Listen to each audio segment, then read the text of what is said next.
The quiet story between the shelves. The library was unusually quiet that afternoon. Not the normal kind of quiet, but the kind that made every sound feel important.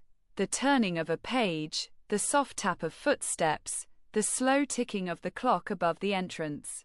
She sat by the window, surrounded by tall shelves, reading the same page for the third time. The words refused to stay in place. Outside, rain traced thin lines down the glass.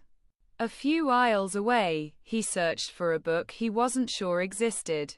He ran his fingers along the spines, reading titles without really seeing them, until one book slipped from the shelf and landed at his feet. He picked it up, and realized someone else had reached for it at the exact same moment. "Sorry," they whispered at the same time. They smiled, then laughed quietly, as if laughter itself needed permission to exist in that space. They sat at the same table, separated at first by stacks of books, slowly talking between chapters and pauses. They spoke about stories they loved, characters they never forgot, and endings that felt unfair. Time moved differently in the library. Hours passed unnoticed. As the lights dimmed, signaling closing time, neither of them was ready to leave. They stood near the exit, unsure how to continue a conversation that felt unfinished.